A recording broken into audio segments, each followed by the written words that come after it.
I am not setting business goals this year, at least as of right now, but I am still setting goals. So for this video, we are going to talk about my ins and outs for the new year. So let's get into it. Now, the first obvious thing that is out in 2025 is setting business goals. And the reason for this is I'm simply just burned out. I don't know where I want to go with my business. There's a lot of uncertainty around what I plan to do. So setting business goals is kind of impossible right now when I don't really actually know what I want. On top of that, I feel like I have just been setting the same few business goals year after year after year, and I just haven't been hitting them.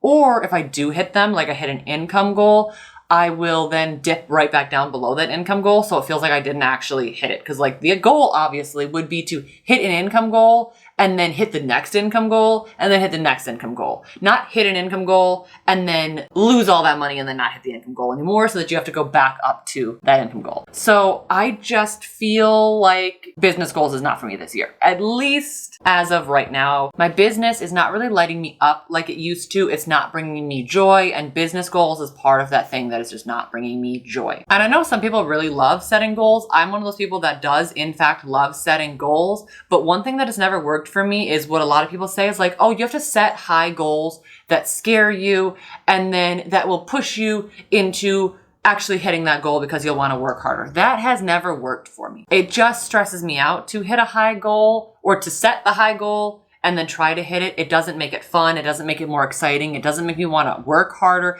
It actually makes me more discouraged because it's like I set a goal that I didn't actually believe that I could hit. And it just makes me feel discouraged knowing that I'm not going to be able to hit that specific goal. On the flip side of what is in for 2025 is going to be creating more fulfilling content. I've been really stagnant with my content for a long time, and I have been pushing through that in order to keep creating the content that would get the most views, book the most clients, attract the most people to my business, etc., etc. But that's just not working for me. Even though like outwardly, if you look at my content, you might be thinking like it's working. You almost have 7,000 subscribers. Like you look at my income report, which I can link up here if you're interested. That was working. All of this seems outwardly to be working, but just in the back end, I'm like not really happy with it. And I don't know where the disconnect is coming from. I think I'm just simply burned out. Really just trying to continue working and continue pushing through the burnout instead of taking a break, or at least that's what I was doing in 2024. And it did not work. It showed in the output of the videos that I put out because I only put out like 30 something videos when the year before that I put out 52 videos for my YouTube channel. And I don't know if I talked about it in the income video or not, but I didn't put out that many blog posts either because I was just simply incredibly burned out, and me pushing through the burnout is not working. So 2025 is going to be the year that I am healing the burnout and trying to find what is more fulfilling for me to create. Hence why I am recovering by not setting the business goals. And I think, or at least I hope, sometime within the second quarter, I will have healed my burnout, and then I'll be able to actually be excited and actually create business goals. But I don't really know. I'm not setting a timeline for anything at all this year. I am just simply going with the flow. I am not focused on what's going to happen in 2 months from now, 3 months from now, 6 months from now, a year from now. I am simply focusing on the very next step that I need to make and whatever is going to make me happy to get to that next step. But as of right now, the next in for 2025 is going to be personal development. And that has a lot to do with the fact that I am just burned out from creating and just life in general. I really want to take care of myself in 2025 and look inward because I am very much a type A person who always has to set goals, is always looking to improve. And ever since I started a business way back in 2017, I have set business goals after business goals after business goals, and I've always looked forward to the future. But I don't do as much as I should with personal development. I did a lot of that in 2023. It was such a good year of growth for me. I loved when I was in my personal development phase of life. I was journaling, I was reading personal development books, getting into manifestation, spirituality. I even did mindset coaching in 2023, which was the single most transformative experience of my entire life. And the reason for me going through all of that was a lot of stuff happening in my home life that just was kind of a mess. So it forced me to slow down, look inward, fix the relationships in my life, and just get my mindset to a place where it was better than it was before. Because I just had a lot of eye-opening things happening in 2023 that needed to be addressed. And then even in 2024, I did personal development with regular therapy that may have started in 2023. I don't remember, but I know in 2024 I was in regular therapy, but I did slow down on the personal development aspect of things because I was happy where I was at the time, because I went like gun ho with personal development.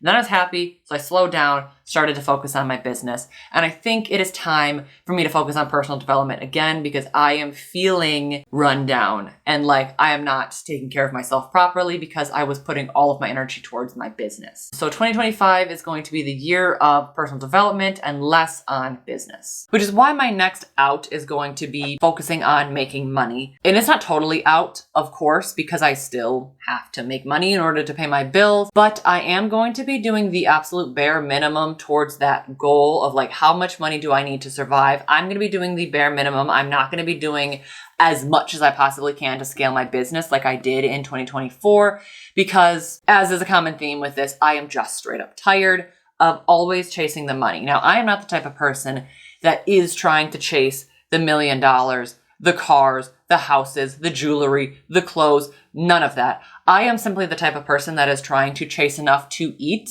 I am simply just trying to live a very modest life. So I still need to do that, of course, because I still want to live a good life. But when I say good life, I don't mean mansion in LA.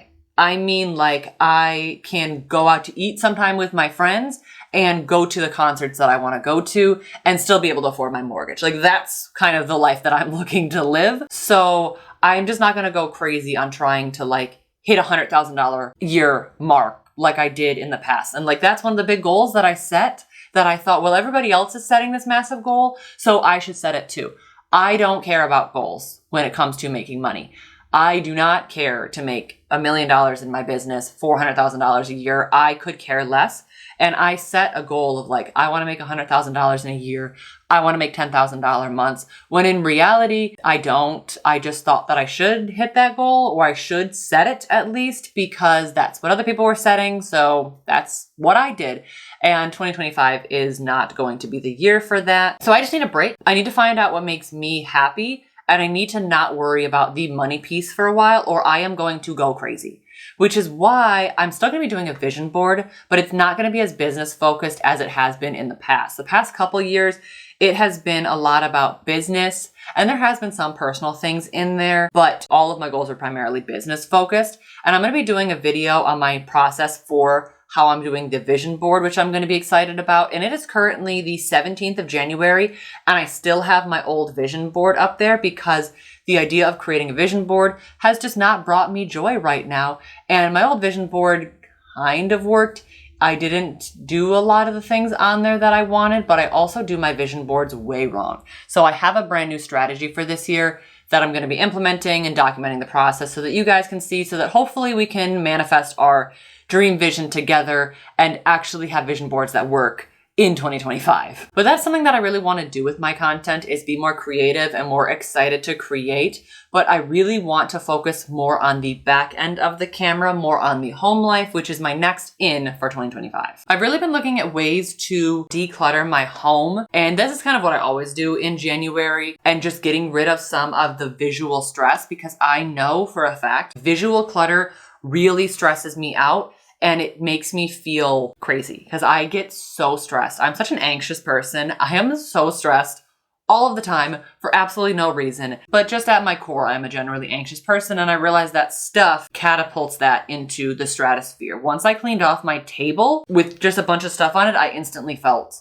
less crazy. So that's what I've been doing over here, is focusing on my home life, getting rid of stuff that does not serve me. And I've been documenting the process on TikTok. I've been thinking about documenting the process over here as well, but it's so far from my current content that like it doesn't fit. So I don't know where to put that, or if I'm gonna just not document it at all and still do it. We're also looking to hopefully expand our family this year and finally using our extra room that we have as a nursery. So we will see how that goes. Nothing is set in stone yet, but expanding our family is a huge reason that I want to focus on all of these things and make these changes now, and why I want to focus more on my home life and less on business, so that we can be mentally and financially prepared for a little one, which I am so incredibly excited for. You have no idea. I cannot tell you guys how excited we are to become parents at hopefully some point in the near future. This is not a pregnancy announcement, but hopefully this year I will be able to post a pregnancy announcement because becoming parents is such a huge goal of ours. And I've talked about this before on the channel. The whole reason I started a business to begin with, there's a lot of them,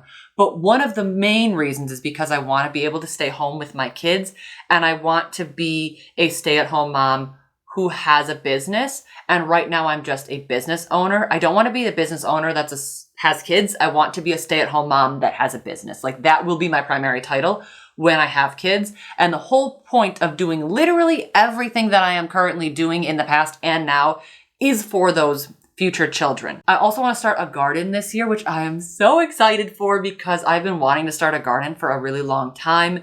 And now that we have a house that we can start a garden in, I'm really excited to do that. We have the whole plan for where it's going to go. I would love to document that here on the channel, but again, it doesn't fit my content. So maybe I'll create another channel. That's been something I've been playing around with a lot. I don't really know. But that falls into my other in 2025, which is living more healthy and sustainable. I have dreamed since I moved out at the age of 20 of buying a house, which I have done. I am sitting in my house right now, and having a garden because I want to live this slow, easy, healthy, sustainable life. And part of that is gardening. It is actually going to be going on my vision board now that we are comfortable and we have been in the house for over a year, that we are going to start building our garden boxes and doing that right when harvest season is. I have a bunch of plans for all the things that I want to plant, and I cannot wait to do that. I'm very excited for it. I'm also doing a sustainable low buy this year. If you don't know what a no buy is, a lot of people on TikTok have been talking about it, where they just looked around their house recently and they realized they have so much crap that they don't actually need, and they spend a lot of money on over-consuming for things that they don't need. Set up rules for what you can't buy for an entire year. And you can do whatever you want. You can do no buy years. I've seen people do no buy months, a no buy quarter. You can do a no buy week, or people will even say, this is what I did on my no buy day. Like, you can choose whatever you want your no buy rules to be, your no buy length to be. So I have decided to do a sustainable low buy year. A no buy was just way too restrictive for me. And then a low buy is exactly what you would expect it to be. It is a less challenging version of a no buy. So I'm doing a modified version of that, which is a sustainable low buy. So I don't really have harsh restrictions, but I don't want to do things anymore like impulse purchase. So that is one of my outs for 2025. I'm not a huge spender. I'm not a huge overconsumer, especially compared to some of the project pans, which is another thing that's been trending on TikTok, and the low buys that I have seen, and the no buys and the decluttering. I cannot believe how much stuff some people have. And I'm not judging at all. That's fine. I understand why people have a lot of stuff. But personally for me, I'm not an overspender. But I do occasionally impulse purchase, as we all do. And I'm really big on going out to eat. I love going out to eat. It's so easy. It's so relaxing. It's such a fun thing to do. And I'm just trying to break some of the bad habits that I have, where I buy something, usually something small, and then I'm like, I didn't actually need this thing. I just went to the store and looked around, walked around to get out of the house, because obviously I work from home all day long. So I'll go to the store and then buy a bunch of things I don't need, or overspending at the grocery store, or just kind of not liking what I have in the house and then choosing to go out to eat instead, because that's easier than like picking what I have in the house. I was never the type of person that felt that I need to overspend or buy with the trends or social media pressure, go into debt to, buy the big vacations or the purses or the makeup or any of that crap. Like, that was never me. Going out to eat is another out for me, because that is something that I just really want to cut down on, and it fits in with my healthy, sustainable, low buy, all of that type of year. Now, with my sustainable low buy 2025, I can still go out to eat, because thinking about not going out to eat for the entire year sounds awful. It sounds really inconvenient. It takes away a lot of the fun. And the point of me doing this low buy was not to suck all of the fun out of my life. It was just to think about the purchases that I was making so that I could save money, pay off my debt, and all of that. And I think you should be able to enjoy things when paying off debt, and you should be able to enjoy spending your money while also working towards your goals, have fun, all of that stuff. But I would go out to eat when I didn't even want to.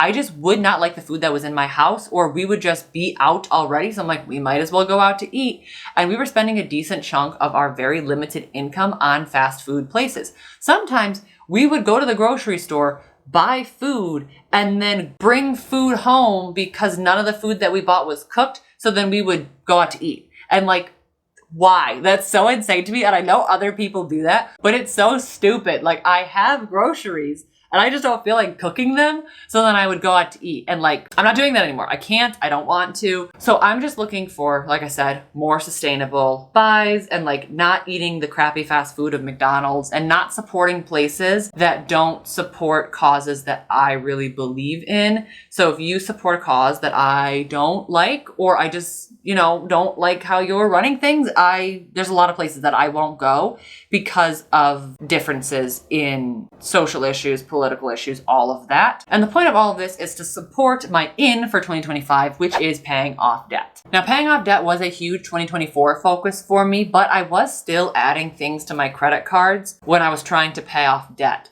I went to a lot of concerts last year, which was one of my goals, so I'm not upset about it, but I did spend a stupid amount of money on concerts and things, and also taking other people to concerts when I could have just bought for myself, but I want to bring other people to like things that they won't get to experience, and I had the money, so, I did it. But now I don't want to be adding things to my credit card, because the annoying part of adding things to my credit card was I had my original balance.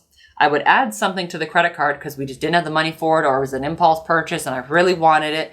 And then the next paycheck would roll around and we would pay off what we put on the card, and then the original balance would still be there. The endless cycle of debt. I'm not doing that in 2025. That is out. Impulse purchases on the credit card, out. What is in is paying off the debt. And this year I am just doubling and tripling down on that. And I'm not adding to my credit card unless it is an extreme emergency situation that I absolutely need to do because I do not have the money for.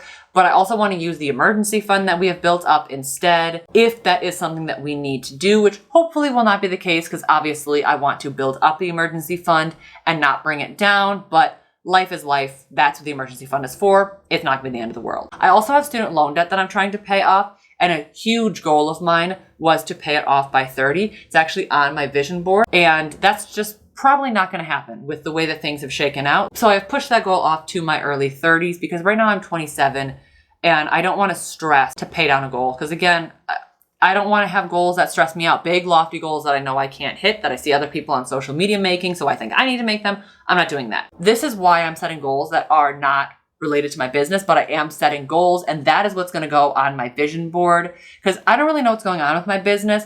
I am just taking it one day at a time, one video at a time, and going from there. So 2025 is really going to be the year of personal development for me and focusing on personal home life and goals over the business hustle. And hopefully that works out for me. I would love to know what some of your goals are down below in the comments. Anything that you are thinking about doing, are you doing a vision board, anything like that, I'd love to know down below in the comments section so we know that we are into this together and we're still gonna hold each other accountable for our goals, even when we are burned out. And if you like this video, make sure to like, subscribe to the channel if you're new here, and I will see you in the next one. Bye.